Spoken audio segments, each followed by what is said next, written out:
शेतकरी मित्रांनो नमस्कार. आपल्या सगळ्यांचं स्वागत आहे स्वामी समर्थ कृषी उद्योग या आपल्या यूट्यूब चॅनलमध्ये. मित्रांनो, आज मी जो व्हिडिओ करतोय हा खास एप्रिल छाटणी किती महत्त्वाची आहे आणि एप्रिल छाटणीमध्ये केलेलं काम तुम्हाला ऑक्टोबर छाटणीमध्ये कसं यश मिळवून देतं हे सांगण्यासाठी. आता ही माझ्या पाठीमागं दिसत असलेली बाग तुम्हाला जरी रिकामी दिसत असेल मित्रांनो, तरीसुद्धा या बागेनं यावर्षी या शेतकऱ्याला 53 लाख रुपयाचं उत्पादन दिलं आहे आणि तेही फक्त 3 एकरमध्ये. आणि म्हणून आपण जी आपली सिरीज करतो आहे एप्रिल छाटणीमध्ये प्रत्येक टप्प्यावर द्राक्षवेलीची कशी काळजी घ्यायला पाहिजे, तर त्याच्याच अनुषंगानं मागच्या वर्षी ह्या अवलिया शेतकऱ्यानं एप्रिल छाटणीमध्ये कशी काळजी घेतली आणि त्या काळजीचं यश त्यांना ऑक्टोबर छाटणीत कसं मिळालं हे आज मला तुमच्यासमोर मुद्दा मानायचा आहे. म्हणून आज मी हा मुलाखत टाईप एक व्हिडिओ तुमच्यासमोर घेऊन येतो आहे. आणि ही मुलाखत द्यायला आपल्या चॅनलवर प्रथमच माझे पार्टनर आणि माझे मित्र शशिकांत भाऊ भोसले हे येत आहेत. तर सगळ्यांनी अत्यंत शांतपणे आणि खूप लक्ष देऊन ह्या मुलाखतीचा प्रत्येक मुद्दा हा समजून घ्या, ऐकून घ्या. आणि आम्ही करत असलेला हा प्रयत्न जर तुम्हाला आवडला तर आमच्या चॅनलला सबस्क्राईब करा, आमचा व्हिडिओ जास्तीत जास्त लोकांच्यापर्यंत शेअर करा आणि जास्तीत जास्त तुमच्या मनात असलेले प्रश्न किंवा समस्यासाठी आम्हाला कमेंट करा. आणि मी आता तुम्हाला भेटवतोय माझे मित्र आणि माझे पार्टनर शशिकांत भाऊ भोसले यांना. भाऊ नमस्कार. नमस्कार. तर मित्रांनो, हे माझे पार्टनर आणि माझे मित्र शशिकांत भाऊ भोसले. आता माझे मित्र, माझी झालेली मैत्री ही सुद्धा द्राक्ष बागेच्या एकमेकाच्या नॉलेज शेअरिंगमधूनच झाली आणि त्यानंतर आम्ही पार्टनर झालो. आज आमचं दोघांचं एकत्रित 10 एकर डाळिंब पार्टनरशिपमध्ये आणि भाऊचं इंडिव्हिज्युअल 8 एकर असा 18 एकर डाळिंबावर आम्ही एकत्र काम करतो आहे. पण तत्पूर्वी तुम्हाला जे आज मी बाग दाखवतोय हे आरके व्हरायटीची 3 एकर क्षेत्र असणारी आणि यावर्षी भाऊ पैसे किती झाले आपले? 53 लाख रुपये झाले. 53 लाख रुपये झालेली ही या बागेचं एकूण उत्पादन सांगितलं शेतकरी मित्रांनो मी 53 लाख रुपयाचं. पण हे 53 लाख रुपयाचं निघालेलं उत्पादन टनामध्ये कॅल्क्युलेट करत असताना कसं निघालं ते आपल्याला भाऊ सांगतील. भाऊ कसं निघालं? एक्सपोर्टला 49 टन गेला याचा, म्हणजे चायना एक्सपोर्टसाठी फ्रेस्टॉप या कंपनीकडे गेला आपला माल. आणि पाठीमागून लोकलला गेला तो सर्वसाधारण 16 टन गेला. म्हणजे आणि तो मागे गेलेला माल सुद्धा 241 रुपये पेटी दिलता, म्हणजे 60 रुपये किलो झाला तो. राईट आहे. आणि ते क्षेत्र आहे आणि आपण आज तिथं उभा राहून हा व्हिडिओ करतोय. तर भाऊ, काही बेसिक गोष्टी, तुम्ही द्राक्ष शेतीत किती वर्षापासून काम करतायत? 20 वर्ष झाली साधारण मला द्राक्ष शेतीमध्ये काम करतात. 20 वर्षापासून तुम्ही द्राक्ष शेतीमध्ये काम करताय. हो. आणि ह्या द्राक्ष शेतीत तुम्ही प्रत्येक वर्षी नवीन आव्हानांना सामोरे जात आहे. प्रत्येक वर्षी दरवर्षी नवीन आव्हान दिसतंय, दरवर्षी वेगळंच काहीतरी दिसत असते. द्राक्ष शेती म्हणजे कोण परिपूर्ण नसतो त्यात. वर्ष जे पुढचं वर्ष येतं त्यात शिकायचंच असते. बरोबर. म्हणजे असं काहीतरी चांगलं शिकायला मिळते. तर भाऊ, सगळ्यात महत्त्वाचं, तुमच्याकडे तुम्ही 20 वर्षापासून द्राक्ष शेतीत काम करताय. तुमच्याकडे एकूण क्षेत्र किती आहे? एकूण क्षेत्र माझ्याकडे 20 एकर आहे. आणि त्या 20 एकर क्षेत्रामध्ये तुमच्याकडे कोणत्या व्हरायटी आहेत? माझ्याकडे ही 3 एकराची आरके आहे, 6-7 एकर सुपर आहे आणि माणिक चमन एक 4 एकर आहे, टोएक लोन एक आहे. बरं. तुम्ही म्हणजे मी जे तुमच्या बरोबर आहे आणि मी जे तुमची बाग बघतोय, तुमचा सगळ्यात जास्त माल हा एक्सपोर्टसाठी जातो. डोमेस्टिकला तुमचा खूप कमी माल जातो. खूप कमी. आणि एक्सपोर्टसाठी माल घालवत असताना सुद्धा आता मी कॅमेरामॅनला विनंती करतो, आता भाऊंची ह्या बागेत वकरणी चालू आहे. म्हणजे आता हे खूप लांब आहे त्यांची माणसं तिकडं. म्हणजे तुमचं जे एप्रिलचं शेड्यूल आहे ते तुम्ही बाग छाटणीपूर्वी एकदा बोध सगळे उकरून घेतो, वर्षातून एकदा उकरून घेतो. म्हणजे शशीभाऊ वर्षातून एकदा बोधांचं व्यवस्थापन करण्यासाठी बोध उकरून घेतात. उकरून घेतात म्हणजे हलकी चाचणी करतात, त्याला का खूप मोठा डॅमेज करत नाही. मोठी मुळी अजिबात तोडली जात नाही, हलकं आहे. कारण खूप साऱ्या शेतकऱ्यांना हा प्रॉब्लेम आहे की आम्ही आमच्या बागेत मेहनत करायची की नाही.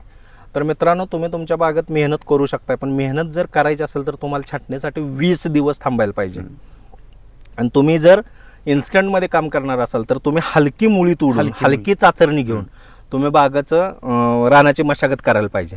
आता भाऊ कसं असतंय शेड्यूल तुमचं, म्हणजे आता एप्रिलला तुम्ही पहिलं तुमचं काम चाचरणीचं चालू आहे, ह्यानंतर कसं तुम्ही पुढे जाताय? चाचरणीचं काम झाल्यानंतर हे सगळं आता मध्ये पायपा टाकलेले आहेत, हे बघू शकता आपण, या पायपा टाकलेले आहेत, इनलाईन दोन्ही बाजूने आहे आपलं, मधल्या ह्याला पायपा टाकलेत आणि त्याच्यानंतर हे पायपावर बोधावरती टाकले जातात आणि त्याच्यानंतर मग मधनं फणाचं काम केलं जातं.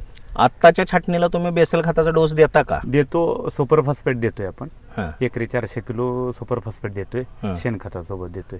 आत्ता शेणखत देता तुम्ही? एक ट्रॉली फक्त सुपर फॉस्फेट पुरती देतोय. म्हणजे समजून घ्या मित्रांनो, एक ट्रॉली शेणखत आणि त्याच्यामध्ये 400 किलो सिंगल सुपर फॉस्फेट, तेही फक्त ब्रँडेड कोरोमंडल कंपनीचं, म्हणजे कुठलंही सुपर फॉस्फेट नाही तर ते कोरोमंडल कंपनीचे भाव वापरतात. आणि हे सगळं मिसळून आता जे तुमच्या माणसांनी वकरणी केले त्याच्यामध्ये टाकून तुम्ही ते मुजवून घेता, पाणी देता आणि त्यानंतर छाटणी किती दिवसांनी घेतात तुम्ही? त्यानंतर एक 10 ते 15 दिवसात आपण छाटणी घेतोय. हा, पण माझा स्वतःचा तुमच्या सोबतचा अनुभव आहे की मागच्या वर्षी ह्या प्लॉटची छाटणी 2 मेची होती, 2 एप्रिलची होती, सॉरी 2 एप्रिलची होती.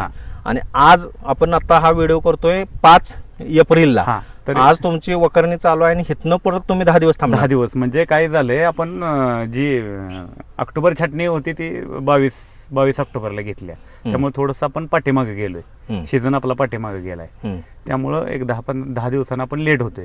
तर ह्याच्यानंतर जरा थोडंसं लवकर येऊन 10 दिवसात आपण छाटणी घ्यायची व्यवस्था ह्याची करतोय. ओके. आणि मित्रांनो, मी सांगतोय तसं एप्रिल छाटणीमध्ये प्रत्येक शेतकऱ्यानं लक्ष द्यायला पाहिजे की त्याची बाग एकसारखी फुटायसाठी. माझ्या मते आरके व्हरायटीला फुटण्याची काय खूप अजिबात समस्याच नाही. ती सुपरच्या पाठीमागून एक 10 दिवसानं जरी छाटली तर तिच्या बरोबर तिचा पहिला शेंडा पडतो. म्हणजे ही गोष्ट खूप महत्वाची आहे मित्रांनो. आपण कोणत्या व्हरायटीवर काम करतोय त्या व्हरायटीनुसार तुम्हाला मॅनेजमेंट करणं खूप गरजेचं आहे. म्हणजे आरके व्हरायटीसाठी जसं भाऊ म्हणतात की मी अजून 10 दिवसांनी जरी छाटणी घेतली तर भाऊंना कॉन्फिडन्स आहे की ते या बागाला माल 100% आणू शकतात. पण हाच कॉन्फिडन्स सुपरच्या बाबतीत चालणार नाही, कारण सुपर बाग फुटायलाच लेट होते. माझ्या ऑलरेडी छाटण्या झालेल्या आहेत, म्हणजे बघा आता शशीभाऊंच्या सुद्धा सुपरच्या छाटण्या झालेत किंवा आज चालू आहेत, आजही चालू आहेत. तर भाऊ ठीक आहे, आता हे तुम्ही खताचं व्यवस्थापन सांगितलं, यानंतर तुम्ही छाटणी केलेली काडीचा कुट्टा करता का आहे अशी बोधावर टाकता? डायरेक्ट बोधावर टाकतोय, काडी आहे अशी बोधावर टाकतोय, कुट्टा नाही. छाटणी पूर्व तुम्ही वॉटर सोल्युबल काय खतं देतात का? छाटणी पूर्व आपण ह्युमिक आणि व्हॅम असं देतोय. 13-0-45 कॅल्शियम नायट्रेट सारखं खत एक ऍप्लिकेशन, त्याचं त्याच्यानंतरचं ऍप्लिकेशन 13-0-45 आणि कॅल्शियम नायट्रेट हे देतोय. ओके. हा, आणि तुम्ही ते H1M1 वापरता, त्याचे रिझल्ट कसे वाटतात तुम्हाला? चांगले आहेत, खूप चांगले, म्हणजे काय विचारूच नका. H1M1 चे रिझल्ट म्हणजे जोरात आहेत. पहिलं आपण H1चं ऍप्लिकेशन देतोय आणि या वर्षीपासून तुम्ही नवीन प्रॅक्टिस चालू केल्यात की बॅक्टेरियाचं मदर कल्चर काय तर तुम्ही करायला लागला? मदर कल्चर आणलंय आणि ते सगळ्या मदर कल्चर आणून आपण बॅक्टेरिया तयार करून ठेवलेत 50 लिटरच्या कॅनामध्ये. 12 ते 13 प्रकारच्या त्या बॅक्टेरिया आहेत सगळ्या. ओके. मग त्यात फॉस्फरस बॅक्टेरिया असू द्या, पोटॅश बॅक्टेरिया असू द्या, झिंक सोल्युबल बॅक्टेरिया असू द्या, सगळ्या आहेत. आणि मला तुम्ही मागं बोलत असं सांगितलं होतं की हे जे मदर कल्चर आहे हे तुम्ही केलेलं 50 लिटर, म्हणजे एखाद्या दुकानात तुम्ही 500 लिटर विकत घेतल्याप्रमाणे त्याचे रिझल्ट मिळणार आहेत. बरोबर, मिळतात. एक वर आता 6 महिने झालं तर आपलं ते चालूच आहे, म्हणजे करायचं चालतोय. डाळिंबाला पण मी वापरलेलं आहे ऑलरेडी पहिल्या सीझन मध्ये. डाळिंबाला तुम्हाला त्याचे रिझल्ट दिसले? खूप चांगले मिळाले. शेवटच्या टप्प्यात वापरलं होतं 2 महिने, पण खूप चांगले होते. ठीक. म्हणजे आता हे तुम्ही वॉटर सोलेबल फर्टिगेशन सांगितलं तुम्ही, पाणी व्यवस्थापन करत असताना भाऊ तुम्ही नेमकी काय काळजी घेता एप्रिल छाटणीमध्ये? एप्रिल छाटणीमध्ये सर्वसाधारण मी आठवड्यातून 2 वेळा पाणी नियोजन करतोय. 4-4 तासाचं पाणी देतोय. माझे दोन्ही बाजूला इनलाईन आहे. एक 1.6 लिटरचा त्याचा डिस्चार्ज आहे एका ड्रिपरचा आणि तो 1 फुटावरती आहे. तर मी आठवड्यातनं 4 तास देतोय पाणी. 4 तास आठवड्यातनं 4-4 तास असे 2 ऍप्लिकेशन देतोय पाणी. म्हणजे सोमवार आणि गुरुवार लाईटच्या हिशोबाने चालतं सगळं ते. म्हणजे जसं मित्रांनो आपण आपल्या चॅनलवर एप्रिल छाटणीमध्ये 20 दिवसाच्या पुढच्या व्यवस्थापनामध्ये जसं सांगितलं की शेतकऱ्यांना पाणी देताना त्या प्रत्येक शेतकऱ्याला त्याच्या मातीची प्रत माहीत असायला पाहिजे.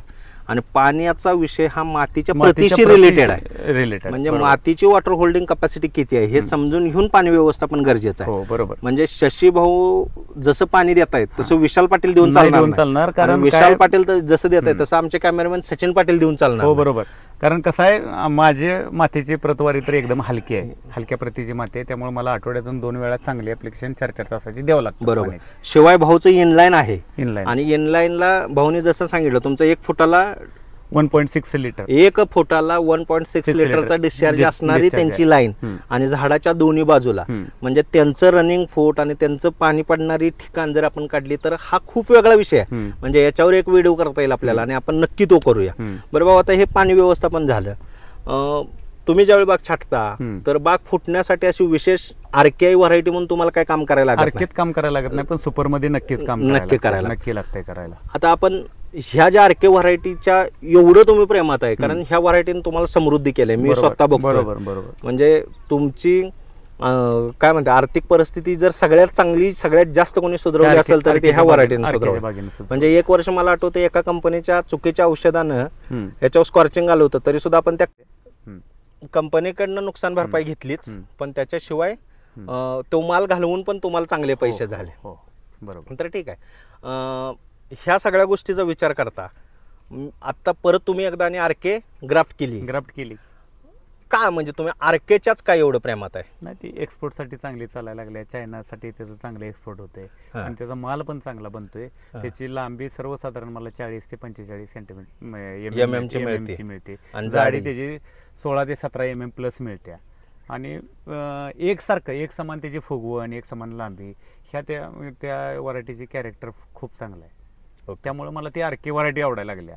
आता हे तुमचं लागण्याचं अंतर किती आहे भाऊ? 8x5 अंतर आहे. 8x5 आहे. मग एका झाडावर तुम्ही किती काडीचं मॅनेजमेंट करता एप्रिलला? सर्वसाधारण आपण 40 ते 45 काडी ठेवतोय, कारण उन्हाळ्यात वादळ असते, वारा असतोय, त्याच्यामुळे 1-2-4 काडी मोडलेली किंवा असं नुकसान झालेली असते. एकूण आपल्याला स्क्वेअर फुटाला 1 काडी तर लागतेच. ओके.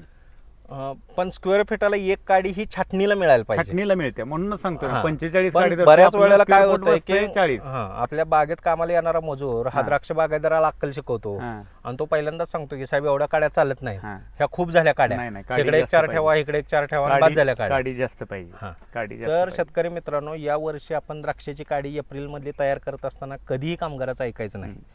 कामगार ऑक्टोबरच्या प्लॅनिंग नुसार तुम्हाला आता काडी कमी करायला सांगत असतात, तर ती काडी तुम्ही अजिबात कमी न करता साधारणपणे म्हणजे 13-4चं जे उदाहरण, ते 13-4ची जर लागण असेल, 8-4ची जर लागण असेल तुमची, तर 8-4-32 स्क्वेअर फीट हे अंतर होतं तुमचं. 8-5 असेल तर 40 स्क्वेअर फूट होते. तर माझ्या हिशोबानं 32 स्क्वेअर फीटला तुम्ही काडी तयार करताना कमीत कमी 40 करायला पाहिजे.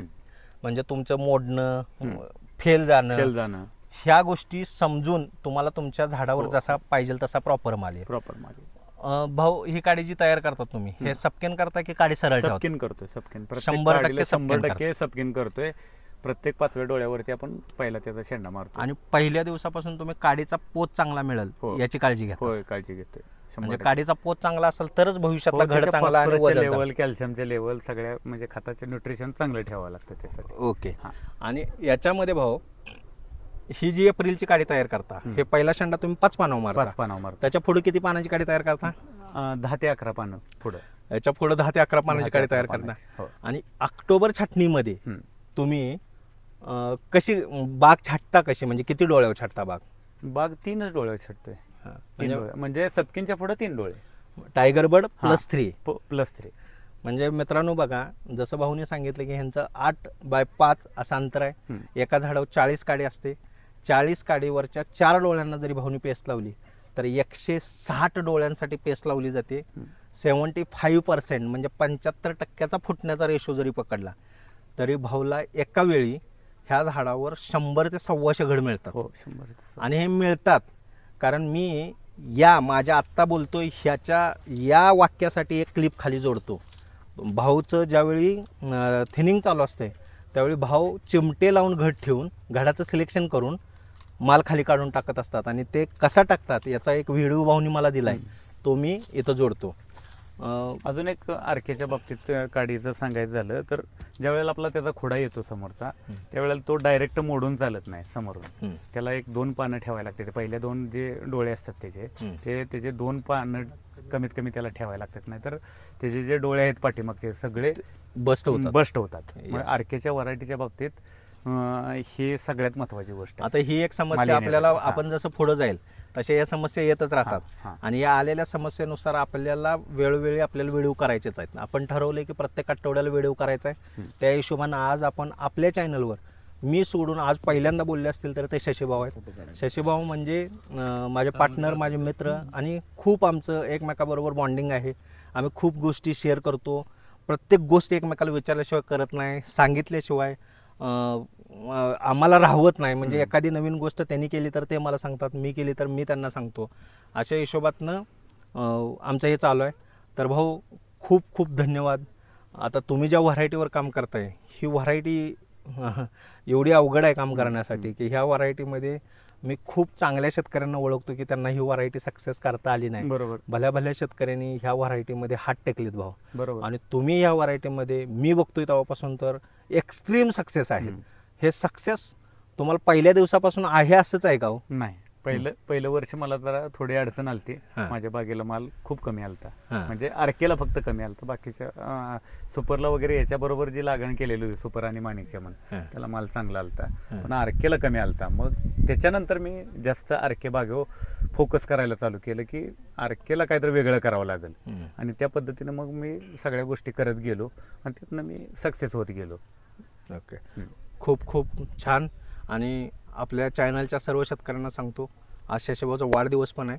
या वाढदिवसाच्या निमित्तानं भाऊला आपल्या चॅनलकडनं आपल्या स्वामी समर्थ कृषी उद्योग या परिवाराच्या तर्फे वाढदिवसानिमित्त खूप खूप भाऊ शुभेच्छा. तुम्हाला तुमच्या आयुष्यात सगळी स्वप्न पूर्ण करण्यासाठी आई जगदंबा आशीर्वाद देवो, ताकद देवो हीच या माध्यमातून मी विनंती करतो. आणि परत एकदा सर्व शेतकऱ्यांना सांगतोय की आम्ही करत असलेलं काम जर तुम्हाला आवडत असेल, आमचा प्रयत्न आवडत असेल तर आमचा चॅनल सबस्क्राईब करा, आमचा व्हिडिओ जास्तीत जास्त लोकांच्यापर्यंत शेअर करा आणि लाईक कमेंट करायला विसरू नका. धन्यवाद.